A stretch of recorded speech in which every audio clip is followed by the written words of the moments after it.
반갑습니다. 한목나 135일 민수기 18장을 통하여서 하나님께 주시는 지혜와 지식으로 말씀이 깨달아지고 깨달아진 그 말씀을 가지고 삶을 사는 저와 여러분 되기를 간절히 소망합니다. 오늘의 단어는 반복 직무입니다. 우리는 지금 9세대를 지나서 전환기를 보고 있으며 전환기에서 반면교사를 삼아야 될 것들을 우리가 지금 보고 있습니다. 그래서 질서 하나님이 지금 우리가 그 법을 지키지 않으므로 우리의 삶이 무질서된 그 부분을 우리가 지금 보고 있습니다. 레위기 18장은 제사장과 레위인의 의무와 특권을 또 이제 다루고 있습니다. 하나님께서는 제사장직에 대한 아론과 그의 자손들의 책임을 다시금 강조하시며 그들의 사명에 대한 규례를 주십니다. 제사장과 레위인은 성막에서 봉사하며 이스라엘 백성의 첫 소산과 11조가 그들의 몫으로 주어집니다. 그러나 레위인들도 자신들이 받은 11조 중에 일부를 또 하나님께 드려야 한다고 명령을 하고 계십니다. 우리 사랑하는 이제 성도님들 그리고 한목나 가족분들은 이제 반복에 대한 것들을 좋아하시나요? 어떤 것을 반복하느냐가 중요하겠죠. 내가 좋아하는 일을 반복하는 것은 그리 어렵지 않습니다. 쉽습니다. 그것이 생산성 있는 반복이 아니라 소비성의 반복이라고 한다면 아마 그것은 더 쉬울 것입니다. 하지만 생산성이 있는 그러한 반복이라고 한다면 그것은 부단히 애써야 하고 또한 습관, 루틴을 잡히기까지 많은 시간이 걸립니다. 대부분 석 달, 한 100일의 시간이 걸린다고 하는데 많은 동기부여를 나 스스로에게 해야 되고 또 주변에서 그 동기부여에 대한 또 이거 잘하고 있니? 라는 이야기를 계속 누군가가 끊임없이 해줘야 그 루틴이 잡히게 됩니다. 명절로 인하여서 감사일기 루틴이 이제 깨어졌습니다. 그래서 강릉 집에 갈 때 교인들한테도 이건 꼭 가져가겠습니다 라고 얘기를 했던 그 감사일기가 다 끝나게 되고 심야 예배도 잘 이렇게 준비됐던 것들이 또한 그 루틴이 깨지게 되면서 잘 쉬기는 했어요. 하지만 소비성으로서는 충분한 반복이었지만 다시금 생산적인 그 반복으로 나아가려고 하고 있습니다. 그래서 다시금 우리 심야 예배를 좀 힘내보시고 또한 예배 가운데의 민수기의 말씀이 우리의 삶이 되기를 좀 원합니다. 하나님께서는 이렇게 반복적인 것들을 계속 강조하고 있는데 뭐 이렇게 말씀하시나 싶을 정도로 또 한 번 레위인의 그 직무에 대해 말씀을 하고 계십니다. 왜 그러느냐? 하나님께서는 고라의 반역 또한 지도자들의 그 지팡이들 그래서 지도자가 누구가 될 것이냐 제사장이 누가 될 것이냐 뭐 이런 것들로 인하여서 아론의 그 지팡이를 이제 선택했고 이제 살구 열매가 아니라 아몬드 열매라고 그때 말씀을 드렸던 17장의 내용으로 인하여서 그 무너졌던 것들을 하나님께 다시금 회복하면서 제사장과 레위인들의 그 직무에 대해 다시금 반복하고 계신 것입니다. 오늘 5절 말씀입니다. 이와 같이 너희는 성소의 직무와 제단의 직무를 다하라. 그리하면 여호와의 진노가 다시는 이스라엘 자손에게 미치지 아니하리라 라고 말씀을 하고 있습니다. 직무를 다하지 못하니까 하나님의 진노가 있게 된 것입니다. 기름 부음 받은 리더라고 하면은 그 성소의 직무와 제단의 직무를 다 해야 됩니다. 그 직무를 하지 않으면 하나님의 진노를 만들게 된다라는 것입니다. 그 직무는 1절에서 4절의 말씀으로 나오는데 같이 읽어보도록 하겠습니다. 여호와께서 아론에게 이르시되 너와 내 아들들과 내 조상의 가문은 성소에 대한 죄를 함께 담당할 것이요 너와 내 아들들은 너희의 제사장 직분에 대한 죄를 함께 담당할 것이니라. 너는 내 형제 레위 지파 곧 내 조상의 지파를 데려다가 너와 함께 있게 하여 너와 내 아들들이 증거의 장막 앞에 있을 때 그들이 너를 돕게 하라. 레위인은 내 직무와 장막의 모든 직무를 지키려니와 성소의 기구와 제단에는 가까이 하지 못하리니 두렵건대 그들과 너희가 죽을까 하노라. 레위인은 너와 합동하여 장막의 모든 일과 해막의 직무를 다할 것이요 다른 사람들은 너희에게 가까이 하지 못할 것이니라. 아멘. 하나님께서는 다시금 엉뚱한 야망을 품지 않고 또한 그 분수에 맞게끔 하나님께서는 그 직무를 충실하게 그리고 성실하게 하라고 하십니다. 그 복을 이제 나눠 주신다라는 것입니다. 이스라엘 자손에게 복이 되게 하는 그 레위인으로 하여금 다시금 거룩하고 또한 구별된 삶을 살라라고 말씀합니다. 21세기 나실인의 삶을 또한 레위인의 삶은 우리에게 하나님께서 무엇이라고 말씀하냐? 첫 번째는 성소의 직무를 다하라고 말씀합니다. 성소를 책임지는 것은 정말 중요합니다. 제사장 자신이 성소에서 행해야 할 일들을 소홀히 하고 부주의한다면 그 죄에 대한 책임을 자신이 져야 합니다. 이것을 백성에게도 동일하게 포함됩니다. 제사장은 백성들이 성소에서 하나님의 용서를 또한 은혜를 구하고 하나님께 가까이 섬기도록 그들을 가르쳐야 되는데 그것을 하지 못할 때는 제사장은 그 책임을 백성들과 함께 져야 한다라는 것입니다. 그렇기 때문에 저나 또한 성도님들과 함께하는 그 모든 가족들은 각자의 교회의 그 성소의 직무를 서로가 책임을 다 해야 된다는 것입니다. 두 번째는 제단의 직무를 다 해야 됩니다. 제사장이 예배에 모범이 되지 않고 또한 목회자가 예배에 본이 되지 않는다면 나머지 백성들이나 또한 성도들은 눈보듯 뻔합니다.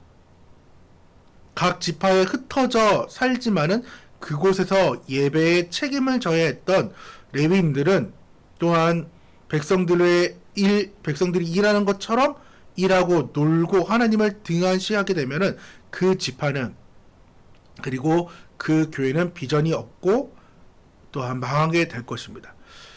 뭐 그렇다고 이중직에 대한 그 상황을 뭐라 하는 것은 아니고 그 일에 대해 여튼 레위인들은 각자의 지파에 흩어져서 자신의 직무인 성소의 직무와 제단의 직무를 다 하라라고 하나님께 다시금 말씀을 반복하고 계신 것입니다.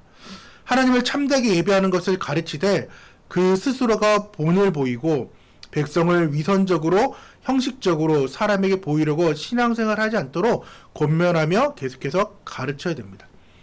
오늘 말씀에 대해 여러분은 그리고 저는 그렇게 하고 있는지 목회자는 목회자대로 또 성도는 성도대로 맡은 직무를 다 하고 있는지를 우리는 점검해야 됩니다.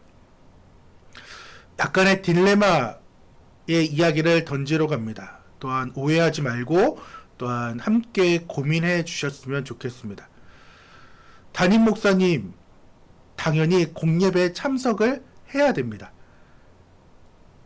담임 목사님께서 예배를 안 드리면은 그 예배는 예배 주관자가 없기 때문에 그 예배는 예배가 되지 못합니다. 말씀이 선포되어야 되는데 말씀이 선포되지 않는다고 한다면 그 예배는 예배가 되지 않을 거예요. 그러니까 담임 목사님 예배 빠지는 상황, 또한 전임 교육자가 공예배에 빠지는 그 상황들 거의 일어나지 않습니다. 두 교육자 모두 정말 불가피한 상황이 아니고서는 풀타임에게는 모든 공예배 참석이 너무나도 당연시합니다. 그래서 우스갯소리로 어떤 목사님이 새벽 예배 가기 싫다 막 뭐라 하니까 옆에 있던 사모님이 당신이 안 가면은 어떻게 하냐고, 당신이 담임 목사인데 막 이런 얘기가 이제 돌고 있는데 그만큼 풀타임에게는 너무나 당연한 게 예배인 거예요. 저 역시도 심야 예배를 안 드려도 되는 상황이었고 한목날을 그냥 말만 끝내고 요한계시록까지 안 가도 되는 상황이었어요. 길게는 진짜 했던 목사님을 보니까 5년까지 이제 걸리는 상황이니까 그 일들에 대해 꾸준하게 노력해야 되고 말씀 묵상해야 되는 그 부담감이 있습니다. 여튼 그래도 저는 심야 예배를 하는 이유가 예배를 사모하고 예배 가운데 충만한 누림이 있으니까 그 예배를 나오게 됩니다. 근데 이제 함께하는 교회에서 파트타임 전도사를 뽑게 되는 꿈같은 이야기가 현실이 된다 그러면은 이제 이 파트 전도사에 대한 공예배를 이제 어떻게 할 거냐는 겁니다. 당연히 와야 된다. 파트니까 금요일부터 주일까지 교회에 소속돼야 된다. 요즘은 금요 예배도 없는 교회들이 많으니까 토일만 나오면 된다. 이런 상황들이 주어졌을 때 어떻게 보면은 목사님 교인들도 뭐 예배 때 다 나오고 일하면 나오는데 당연히 전사님 나와야 되는 거 아니에요 라고 얘기를 할 수 있어요. 어떻게 보면 맞는 말이에요. 파트 전도사 이전에 하나님께서는 한 예배자로 보시기 때문에 예배자로서 나오는 건 당연한 문제긴 해요. 근데 직분이 전도사다 보니까 어떻게 하다 보면은 그 수요 예배에 말씀도 증거하게 되고 또한 찬양 인도도 맡게 되며 또한 여러 가지의 교회 왔을 때 방송 시스템부터 시작해서 다 해야 되는 일들이 벌어져요. 근데 이게 불평이 아니라 그냥 감사함으로 그 파트너가 하면 되는데 그 일을 하지 않게 되고 또한 그것을 안 나온 걸 너무 당연시 하게 되는 거죠. 나는 파트인데. 뭐 제 얘기하는 것 같을 수도 있지만은 저는 최대한 예배를 이제 갔던 상황이긴 합니다. 이중직을 하면서 좀 약간의 그런 문제가 있긴 했지만은 그래서 담임 목사님 저희가 파트 정도에 대해서 파트니까 당연히 할 일을 하고 뭐 토요일 나오면 되죠 라고 얘기는 저는 할 수가 있어요. 근데 이 전사님이 수요일 날에 어디 영화를 보든가 데이트를 하는 것을 성도님이 봤어요. 그 성도도 왜 수요 예배를 안 나왔는지 모르겠지만은 그 상황을 자신이 그냥 알고 넘어가면 되는데 이제 교회 나와가지고 공론화 시키기 시작하고 저희 대해서 한마디 하라고 막 얘기를 이제 요구하게 되는 상황이 벌어지게 됩니다. 그때 제가 무슨 얘기를 어떻게 해야 되며 또한 교회는 그 전사에 대해서 어떻게 대처를 할 거냐는 거죠. 제가 왜 이런 이야기를 지금 오늘 민수기 18장을 통해서 얘기를 하느냐, 너무나도 이 문제가 저는 너무나 잘 알고 있어요. 그리고 이런 이야기를 하는 후배 전사들과 후배 아이들도 친구들도 많이 얘기를 하면서 여러 가지 얘기를 좀 하게 되었습니다. 그리고 때로는 담임 목사님 줏대없는 행동들이 이 파트 전사들을 지금 혼란케 하는 거죠. 자기의 자녀들은 알바에서 이제 사례를 안 받는 것도 아니고 똑같이 사례를 받는데 나머지 상황들은 알바에서 교회 안 나오는 걸 너무 당연시하고 또한 파트 전사는 남인 사람으로 취급해서 어디 파트 전사가 교회 안 나오고 알바를 하냐고 이렇게 얘기하시는 목사님들도 되게 많이 있었어요. 그러니까 자기의 자녀들에게는 파트 전사지만 알바를 권하고 또한 자기가 교회에서 돈으로 마치 산 것처럼 대우하는 그런 목사님들, 귀속되는데 왜 귀속되지 않은 것처럼 행동하냐고, 뽑기는 파트로 뽑았는데 행동은 풀타임을 원하는 그런 담임 목사님들의 그러한 상황들을 보면서 좀 부끄러운 이야기고 또한 그런 상황들이지만은 고민해볼 문제기는 해요. 당연히 성도들에게도 그 상황들이 우리는 하는데 왜 교회 전사들은 이 일을 안 해요? 라고 얘기를 하는 그런 여러 가지 생각들을 좀 버렸으면 좋겠습니다.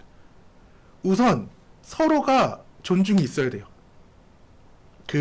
교회는 교회로서의 그 파트 전사를 대하는, 그리고 파트 전사는 교회를 사랑하는 그런 마음으로 한 예배자로서 예배에 나올 수 있는 그 마음을 최대한 가지는, 이게 하나의 계약으로 생각을 하는 많은 전사들이 있어요. 그래가지고 그게 좀 문제였어요.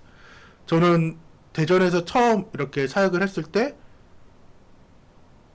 5시부터인가 지하철 타고, 그러니까 뒤에 수업을 잡을 수도 있었는데 파트 전사의 그 사역 때문에 되고 철야배 끝나면은 기숙사 벌점까지 먹어가면서 진짜 미치도록 달렸거든요.